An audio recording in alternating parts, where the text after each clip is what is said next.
पूरी क्रोनोलॉजी आपको बताऊंगा।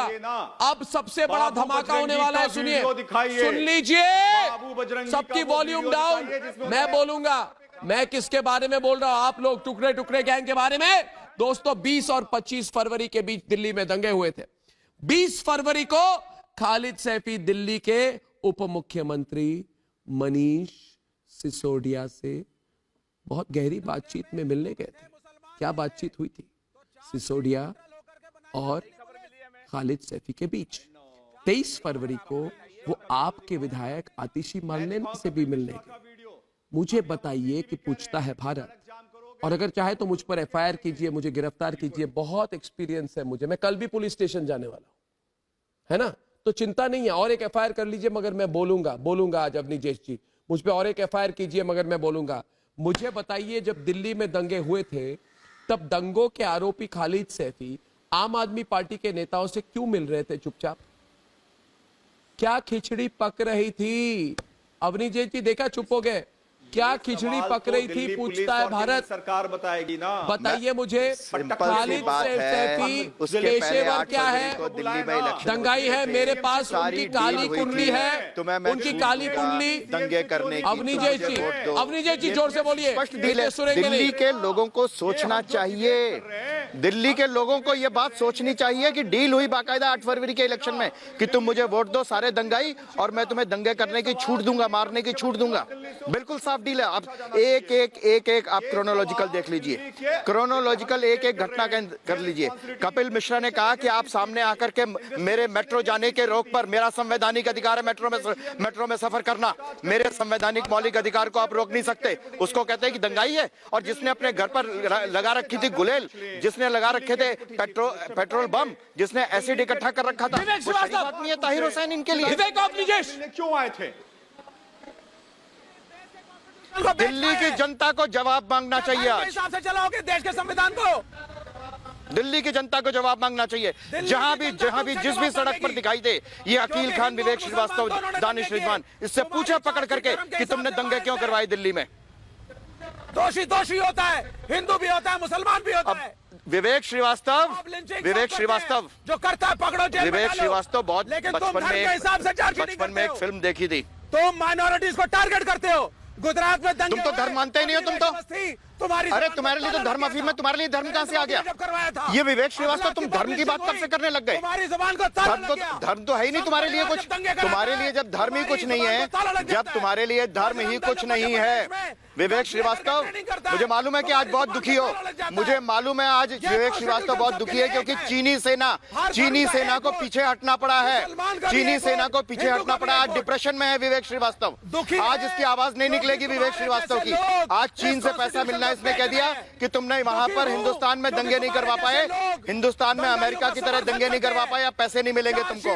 इसलिए विवेक श्रीवास्तव बहुत दुखी है आज। मुझे मालूम है विवेक श्रीवास्तव बहुत दुखी है। अमेरिका और इंग्लैंड की तरह हिंदुस्तान में दंगे नहीं करवा पाया विवेक श्रीवास्तव, इसलिए चीन से पैसा मिलना बंद हो गया इसको, और इस बात से बहुत दुखी है विवेक श्रीवास्तव। ये वही विवेक श्रीवास्तव है जिसकी पार्टी ने कहा था गौरव भाटिया डिबेट में आइए इस वक्त। गौरव भाटिया डिबेट में अकील खान के साथ पूछता है भारत की खालिद सैफी। एक मिनट, सबूत दोस्तों, इस सबूत गैंग को कौन देगा सबूत?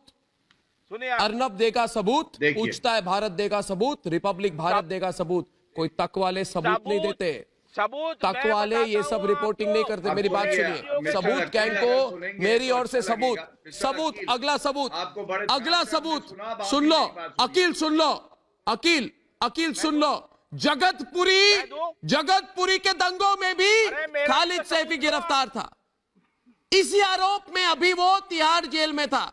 मैं पूछता हूं, दंगा कराना जिसका धंधा है, वो आम आदमी पार्टी के कई नेताओं का, वो इतनी करीबी कैसे था?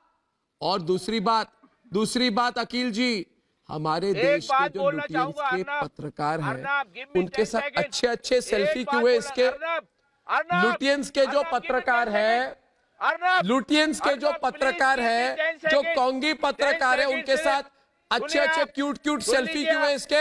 पूछता है भारत। आप मुझे बोलने नहीं देंगे तो मैं चला देखा नहीं है व्हाट्सएप ग्रुप में क्या चल रहा है? नहीं देंगे आप तो मेरी क्या? नहीं, मुझे बताइए किन दिल्ली के किन जाने माने पत्रकारों के साथ इस दंगाई के तस्वीर हैं?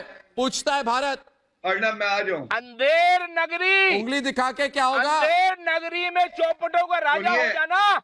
अंधेर नगरी में अरविंद केजरीवाल है चौपट राजा। मैं तो कह रहा हूँ, मैं सहमत हूँ आपसे। अरविंद केजरीवाल चौपट राजा है, चौपट राजाओं का राज है और भ्रष्टाचारी टकेशर बिकते हैं। इनको बर्बाद करते देश को, इनको जेल में होना चाहिए।